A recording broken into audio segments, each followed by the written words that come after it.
안녕하세요. 정환입니다. 이 시간에는 삼국유사 탑상편 금관선 파사석탑과 관련해서 불교와 가락의 문화를 한번 살펴보기로 하겠습니다. 잠시 고향의 봄 노래를 들으시고 이어가겠습니다.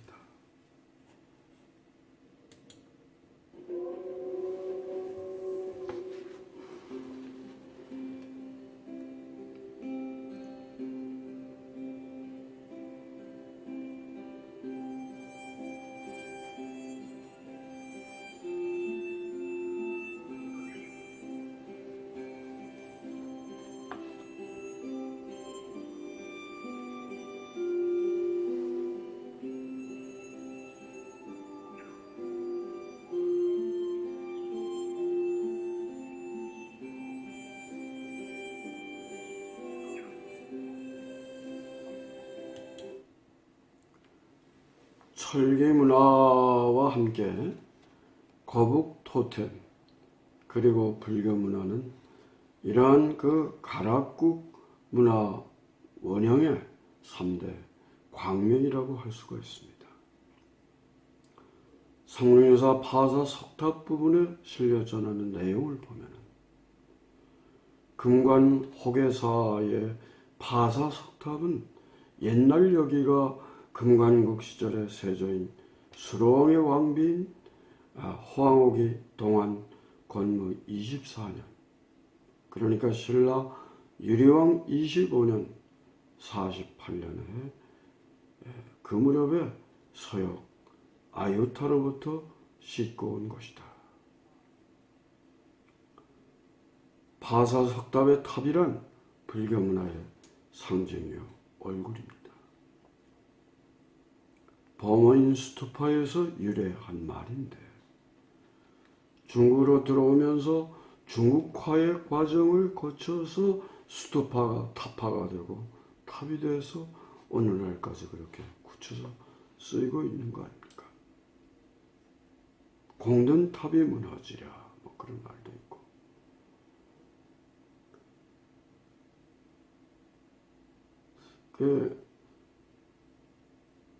이렇게 호황욱이 아유타국에서 처음으로 수로왕의 왕비가 될 때부터 불교를 들어왔겠는가? 그럴 가능성은 좀 적지 않겠는가? 그렇게 보는 겁니다. 역사학계에서는 그렇게까지 시기를 거슬러 올라갈 가능성은 없다는 것이죠.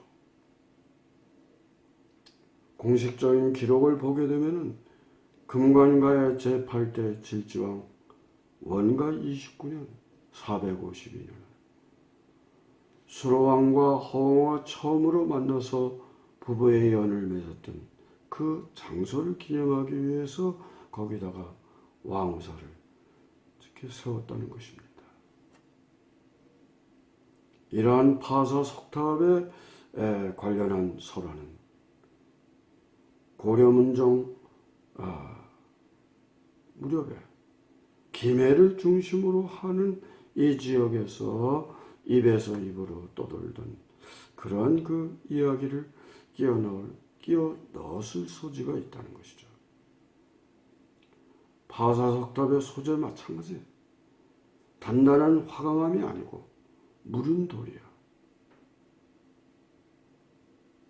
또 그 파사석탑의 형태도 한국의 전통적인 절간의 어떤 돌탑의 계보가 아니고 이것은 특이한 그런 형태로 보기 때문에 상당히 좀 이례적인 것이다.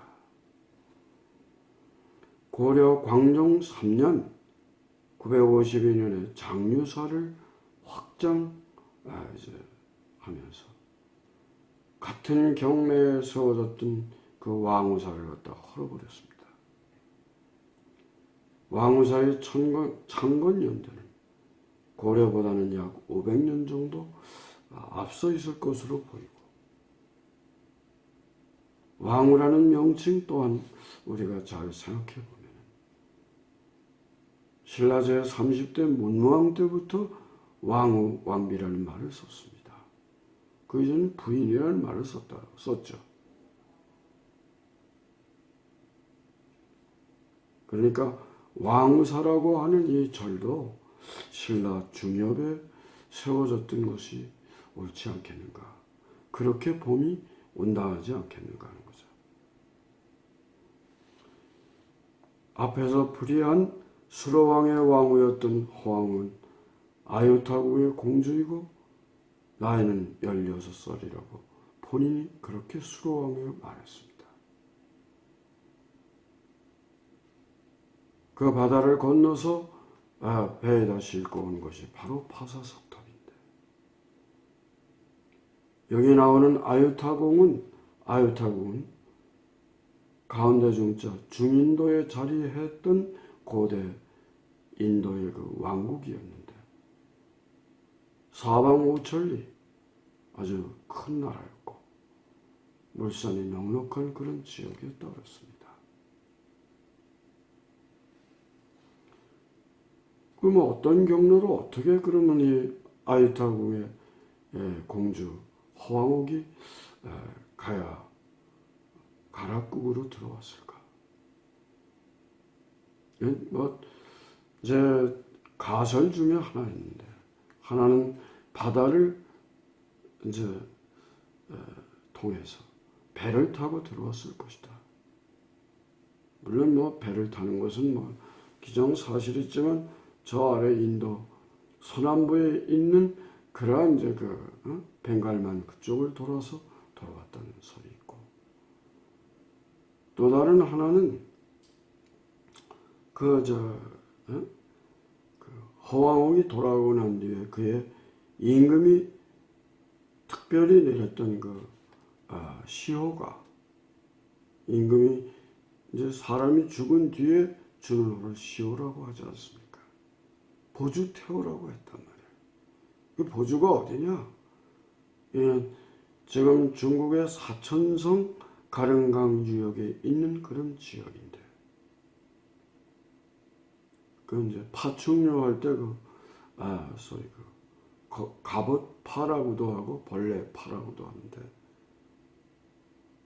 이 파키스탄 북부 인도 쪽에서 그런 이제 정치 사회적인 변동에 따라서 민족 이동을 해가지고 보주 사천성으로 와서 살았던 게 아닌가. 말하자면 파족의 그런 후예들이 거기 와 살았지 않았을까, 그렇게 보는 경향가 있습니다.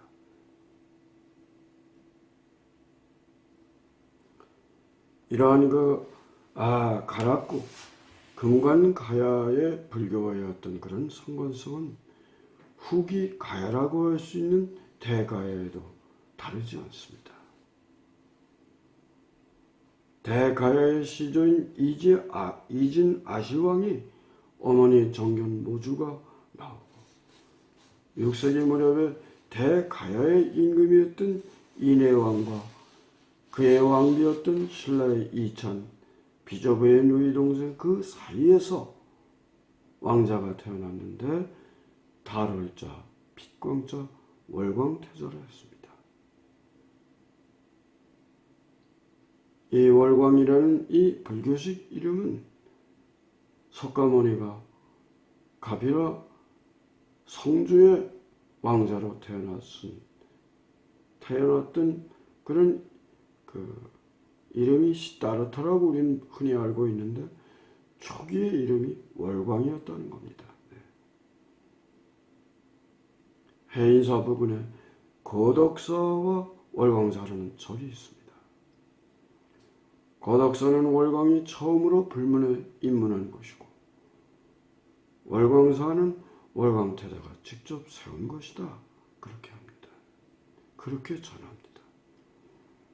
이러한 절들은 신라 하대, 그러니까 9세기 이후에 세워진 것으로 보이는데, 신라 애정왕 때 가야산의 산신이었던 정견모주를 제사하기 위한 그런 제사터를 확장해서 그 자리에다가 세운 절이라고 그렇게 전합니다. 여기 정견모주의 정견이나 월광태자의 월광이 모두가 초기 불교의 경전이었던 중아함경에 나오는 용어입니다.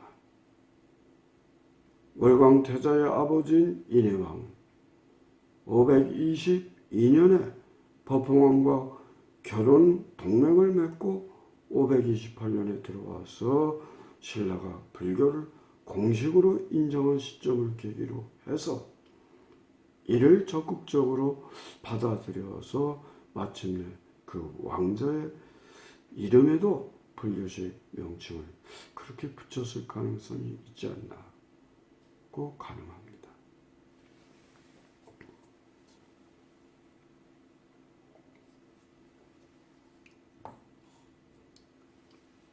이 시대에는 불교식 그 왕명시대라 할 만큼 신라에 그런 6분의 임금의 왕명이 있습니다.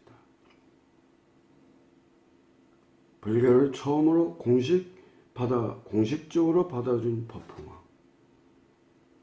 그 뒤에 진영, 진지, 진평, 선덕, 진덕왕이 모두가 다 불교식 이름이라고 보는 거죠.